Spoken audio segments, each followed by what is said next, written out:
হয়ে গেছে 2000 কোটি টাকা ঋণে চলছে প্রতি বছর। গত 4 বছর যাবৎ আমার কাছে তথ্য আছে।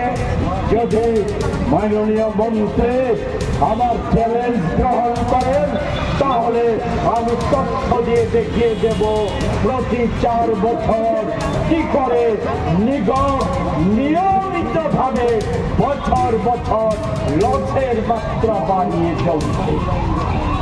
তাই আমানত ছিল প্রায় 350 কোটি টাকা 18 জানুয়ারি পর্যন্ত।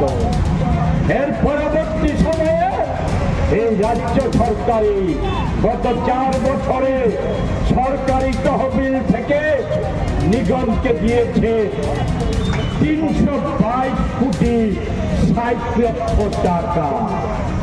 আর কেন্দ্রীয় সরকারের অর্থ বিশ্ব ব্যাংক, এডিবি, ডলার মন্ত্রক এসব অর্থের কথা ভাবছে।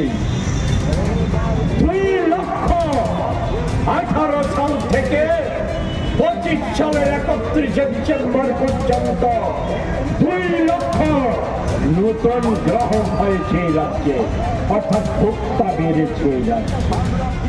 এই 8 বছরে বিদ্যুৎ নিগম শুধু মাসুল বাড়িয়েছে 2.5 গুণের বেশি। গত 2 মাসে 3 দফায় মাসুল বাড়িয়েছে।